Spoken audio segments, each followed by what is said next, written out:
Қайырлы күн оқушылар, сіздермен байланысты мен Сәлім Қошыбай.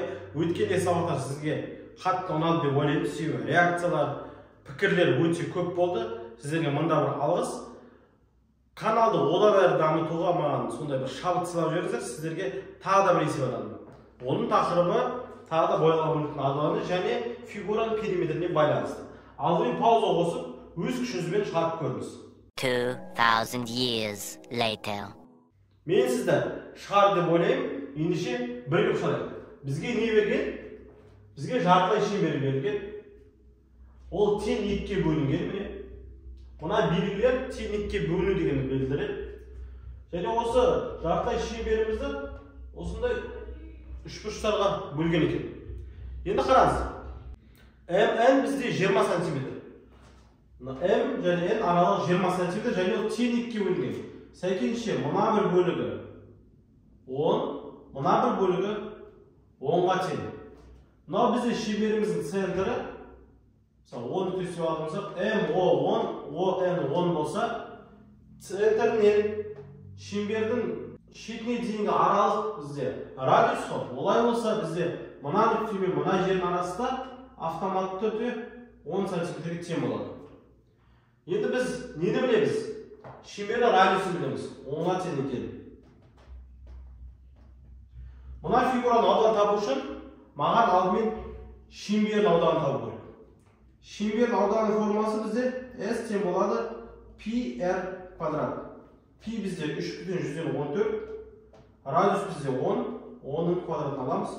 Яғни 3,14-ті көбейтеміз 100-ге. Болады 314 сантиметр квадрат. Ол бізде шеңбердің ауданы. Бірақ біз шеңбер емес, жарты шеңбермен жұмыс жасадым, сондықтан осы 314-тің жартысын аламыз. Яғни 2-ге бөлсек, болады 157 сантиметр квадрат. Мына толық аудан қанша? 157 сантиметр квадрат. Енді біз бөлек осының ішіндегі аудан табайық. Сосын шегере ойлаймыз. Қараңызшы, мына жер 10, мына жер 10. Мен 10-ды 10-ға көбейтсем не аламын? Шаршыны аудан аламын. Осындай бір шаршыны аудан. Бірақ бізде шаршы емес, ол тең екіге бөлінген. Яғни тікбұрыш, үшбұрышын аудан табу керек. Бірінші мен шаршыны аудан табылайын. Квадраттың ауданы. 10 көбейтілген 10 болады 100 см квадрат. Алайда бізге бұл 100 см квадрат керек емес, ол тең екіге бөлінген. Жартысы еді. Сондықтан мен оны 2-ден 1 бөлінген аламын. Ол бізде 50 см квадратқа тең болады. Яғни мына бір бөлігіміз 50 см квадратқа тең. Егер біздің үшбұрышымыздың мына бір бөлігі 50 см квадратқа тең болса, онда автоматты түрде мына екінші бөлігі де 50 см квадратқа тең болады. Неге? Себебі оның да екі қабырғасы теңде 10 см-мен берілген екен. Олай болса, мына ортасына берілген ешқандай боялмаған бөлігіміздің ауданы неге тең отыр? Боялмаған, яғни әппақ болып тұрған жер. Ол бізде 50 қосылған 50 100 см квадратқа тең. Сіз боялған бөліктің ауданын табу керексіз.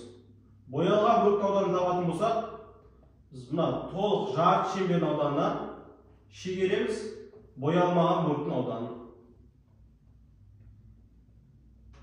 Біздің жағдайда толық жарты шеңберіміз ауданы 157 см квадрат. Одан шегереміз боялмаған 100-ді. Сонда не шығады?